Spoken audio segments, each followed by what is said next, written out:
So after the '94 version, Jonathan did a lot of rewrites, as I sort of pointed to earlier. And in those rewrites, he did tell me this incredible statement, which was that he wrote "What You Own with Me in Mind." So I can't exactly say what that means, except that he said that to me, and that was an incredible honor. I think it had something to do with how he could hear me sing it. You know, that's a lot of times, you know, my brother's a playwright, he does that. He has actors that he gets acquainted with, and then he starts to sort of write for them. You know, but especially composers do. If they know who's going to be singing the song, it informs what they hear and what they write for that person to sing. So, in that sense, it was a very real, direct impact. Although I didn't necessarily have anything to say about it. And so, cool, that's a great song. Thank you. You know what I mean? And then, you know.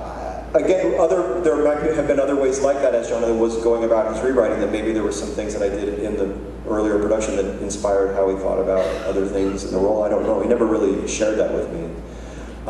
But I did know that he was very happy with what I was doing, and that he was very excited that I could do it again, as was I.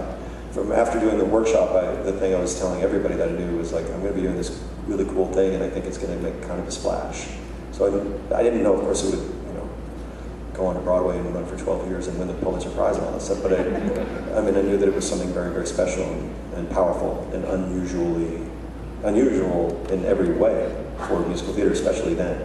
You know, since then we've been a little more blessed with, you know, from my tasting, with some of the things that have made it to Broadway, like Spring Awakening and Avenue Q and American Idiot recently, you know, that are pushing these boundaries farther and farther and taking, you know, Rent certainly blasted open this door, and these other writers and Next to Normal, people are stepping through that door, and that's I wish that Jonathan was around to see that. There may be people who don't know that Jonathan died after the dress rehearsal off Broadway. I assume most people know that story, but just in case. So that's why if I say things like, Jonathan, I wish he was here, that's what happened. When he was 35 years old, very suddenly of an aneurysm. So it was quite shocking. And then we kept going on the show, and then it moved to Broadway and everything. All this happened, but he wasn't there for it. Catherine, did you have a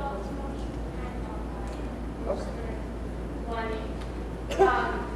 I'm sorry, can you project? Yeah, support it with... The show that night after Jonathan's death, can you talk about that? I know you talk about it in your book, and I really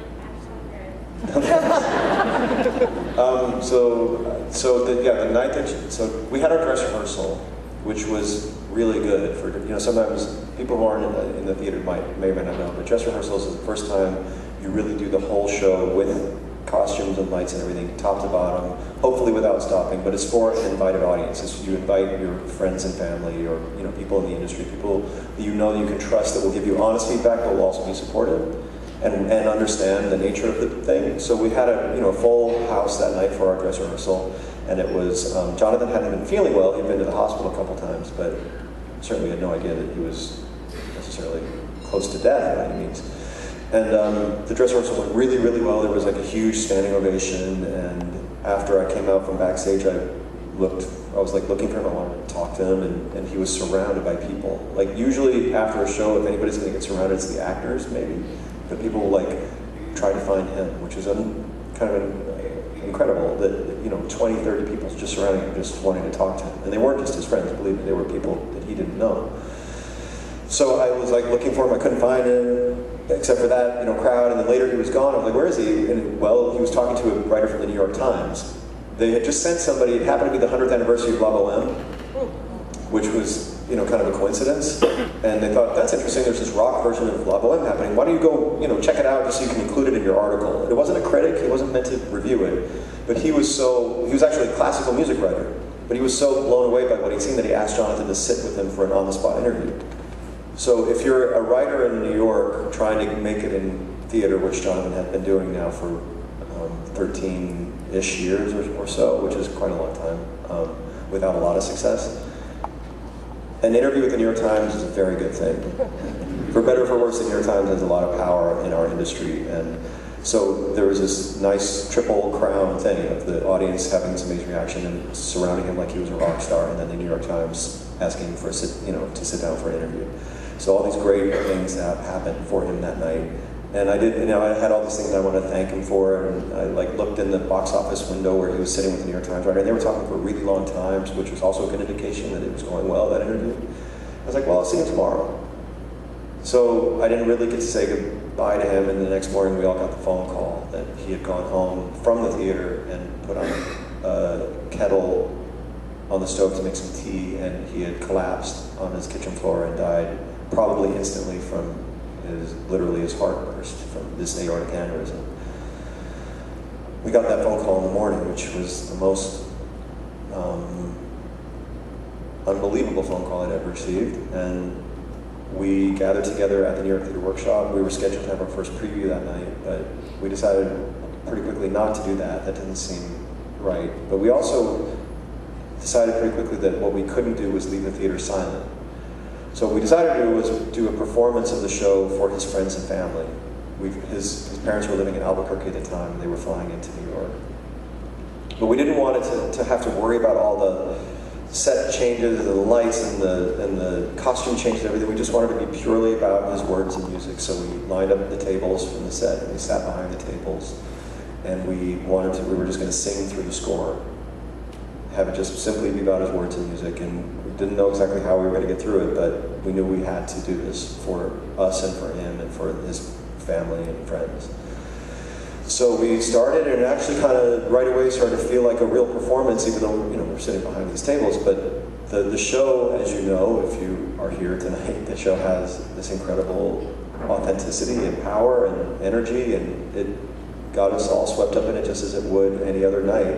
But then there were these other moments that happened, like, Adam Pascal as Roger started singing one song, Glory, on this night where Jonathan had just died, and he's singing the lyrics, one song before I go, one song you leave behind.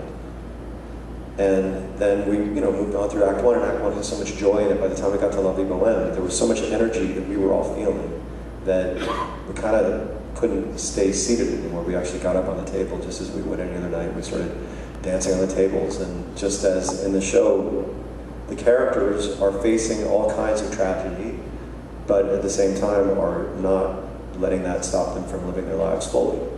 And that's the same thing, that as we were facing this, we were still celebrating what we had. And it was very powerful to feel our life and the life of the show come together in that way. And then Act 2, which is a lot simpler technically, we decided, well, let's just get up and do it. And we had to come out and do, Season of Love, as they did tonight.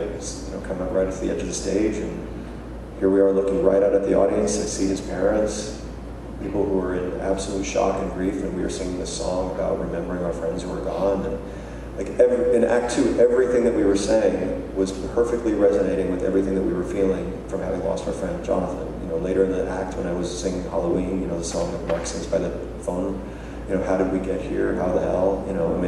It's everything. So it was like the show itself became part of our process of working through our grief, and we were very lucky to have that. And at the end of the performance, No Day But Today, I Die Without You, again, all these things that are just completely, unbelievably true to everything that was happening. We finish, we go backstage, and as we were getting ready, taking off the mics and everything, we realized that the theater was absolutely, utterly quiet. There was not one movement, not one word. Came out from backstage, and everybody was sitting. It was a theater. It's a theater that's about this size in the orchestra, maybe a little deeper. But there's quite a lot of you. How many seats is this? About 300? Oh, 500. There were I guess there were 200 seats in the workshop, something like that. But it's it was no one had moved, and everybody was sitting in complete stillness. Which, when you have that many people sitting like that, that's pretty heavy stillness. And we all just sat together for a very, very long time. And then finally someone at the back of the theater said, "Thank you, Jonathan Larson." And that kind of broke the spell, and then we began to move. And that's when I went up to Jonathan's father, and he said, "That was amazing. Now you have to make this show a hit." And thankfully we were a hit. And it ran for all this time, and it's being, as I said, it's being done all over the world. But certainly wish that he was still here, for sure.